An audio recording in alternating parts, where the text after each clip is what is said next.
Hello. So in this video, we're going to talk about Neal Israel's film Surf Ninjas. This is a 1993 comedy. It is in the vein of one of those sort of slacker, screw-up protagonist, has a great destiny and ends up like saving the world type things. It's not a good movie. I don't like the thing is I don't even think it qualifies as so bad that it's good. I think it's just genuinely not that good a movie. So that's, it is what it is. So, and I'll mention this in passing and then I'll try and leave it alone. Rob Schneider is a central actor in it, and he's terrible. But he's always terrible. Rob Schneider is terrible at everything that he does. So the fact that I had to look at Rob Schneider with stupid dyed red hair throughout most of this movie was a continual source of irritation. But the primary performer, the primary actor, lead character was played by Ernie Reyes Jr., who I quite like. So that helped.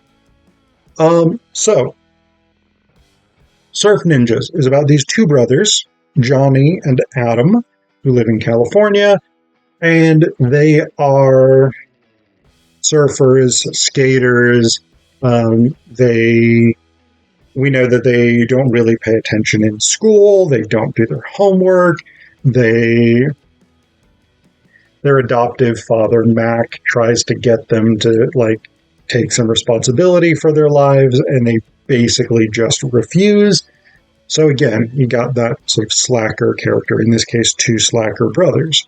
The younger of whom we learn is 11, the older of whom is turning 16. So you've got those two characters. And what we learn about them is that they are heirs to the throne of Pakistan, which is a made-up island country in Southeast Asia, in the sort of general Malaysia type area. And Pakistan has been conquered by Colonel Chi, played by Leslie Nielsen, who, despite the fact that he very, very oddly launches his invasion coup, not really sure, probably in the 80s based on the ages, but he does this dressed in traditional samurai armor with a katana. Now his guys, his soldiers are like proper military. They have what appear to be M16s or something like this, right? They have regular standard military type assault rifles. The Pakistanis seem mostly to have spears, swords, bow staffs, things like this.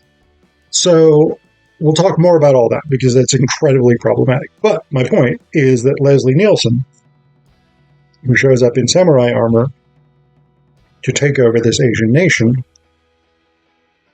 is very distinctly not Asian. He's not of Asian descent. There's no discussion in the film of who Colonel Chi is, where he's come from, how he's ended up at the head of an army of Southeast Asian people taking over another island in Southeast Asia. There's just no discussion of that whatsoever. So that's a very odd component of it.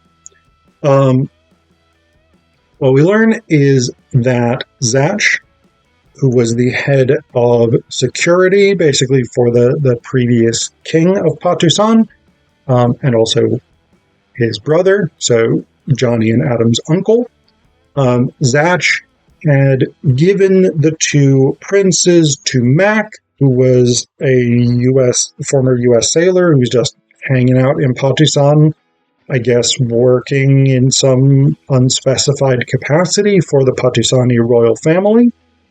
So he gives the two boys to Mac. Mac takes them to America, raises them as his own adopted kids. Now that Johnny is about to turn 16, it is his destiny to return to Patisan, lead the people in an uprising against Colonel Chi, overthrow the despotic regime, restore the monarchy, become the king of Patisan. That's the shtick, right? That's the objective. Johnny and Adam are not that keen on this initially, though they become more keen on it as things go on.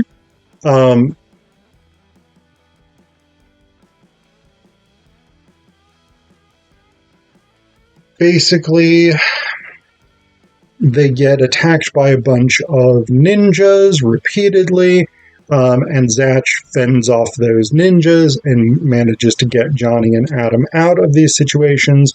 Mac gets captured, and so Johnny and Adam agree basically to go to Patisan, rescue Mac, and along the way they're going to do the revolution, right? So they end up making their way to Patisan. There's some various fighting, etc., etc. Johnny, they go down into a cave where these sort of like ancestral weapons are kept. Johnny picks up a particular sword, and suddenly he's got amazing fighting abilities, seemingly just by magic, because it's his destiny to be the next warrior king of Patisan, and it's prophesied that he will be a greater warrior than his father. Though considering that his father... So this is a weird thing about the movie, and it's an inconsistency. Patisan apparently has been ruled by a dynasty of warrior kings, and yet it has spent centuries at peace. Typically, if you are at peace, you don't really need a warrior king. Warrior kings are quite useful when there's a war. When there's not a war, you need a different kind of king. You need somebody who specializes in something else, right? Because the main skill that they are bringing to that task of ruling is not relevant to the task at hand. So we've got that element. The fact that Patisan was apparently at peace and yet needed warrior kings is unexplained. Additionally, the fact that Colonel Chi seems to have quite easily taken over the island maybe suggests that Johnny and Adam's father was not such a great warrior king. So to be better than him, to be a better warrior king than him, doesn't seem like it's going to be a high bar to get over. But anyway, so Johnny and Adam lead the revolution with Zach and with Romay, who is a refugee that Johnny's father and her dad agreed basically when they were babies that they were going to be betrothed, so it's an arranged marriage deal. And Lieutenant Spence, who's an LAPD officer, who basically... So he's theoretically investigating Mac's kidnapping, but he doesn't really believe that he was kidnapped. And then Spence is following the boys, and Zach shows up and is like, "Ka-cha! Snap your neck slightly so you are unconscious for a little while." And so basically they kidnap this LAPD officer and take him to Patisan, and he's like, "Whatever, I'm going to just join the revolution." So all this stuff is happening. The revolution itself is... It's one of those things where, again, it does not seem like it was particularly difficult to do. They largely get an army of just random villagers or whatever it is. Like they go basically from small village to small village, and people just sort of join them in this dance party. And they're coming with like wooden rakes and sticks and very short, like ninjata, I think is the term for like a short, a ninja version of a katana that is shorter than a regular katana, so it can be drawn quicker. They're coming with these like short swords, things like this.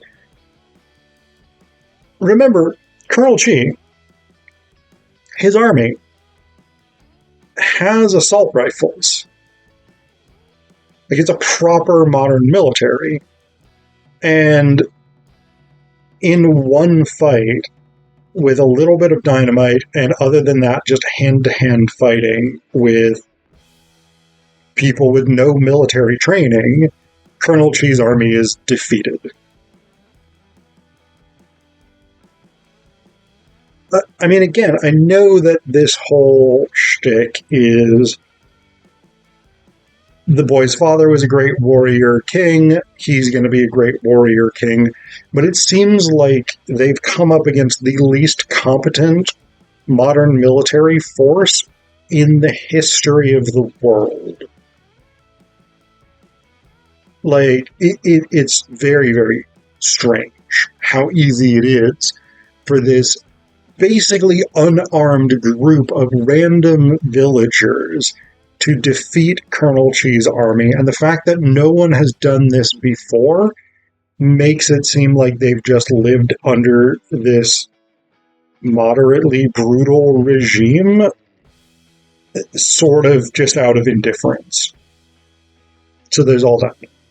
Now, the thing that's really problematic about the film is that it is an uncomfortable hodgepodge of Orientalism. So what I mean by Orientalism, basically this is a concept developed by Edward Said, who is a post-colonial theorist. And the idea is that Westerners will impose ideas of sort of exoticism, fantasy ideas about the East, whether that means East Asia, whether that means South Asia, whether that means the Middle East, whatever it is, right? So these spaces become cultural repositories in the Western imagination for exoticism, barbarity. There's a sort of perpetual pastness. Basically, the denial of complex modernity to Eastern cultures. So, in what sense is this Orientalist? Primarily in that it is a hodgepodge of culturally incoherent symbols.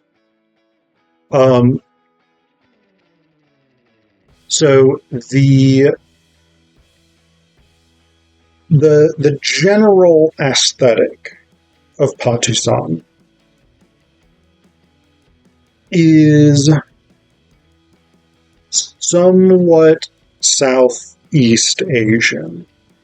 So there are elements that seem to come from Malaysia, elements that seem to come from like Cambodia, Thailand, Laos, places like this with their traditional, and when I say traditional, I mean like centuries ago, not the way that people live in these cultures now, not the way that people live in these places now.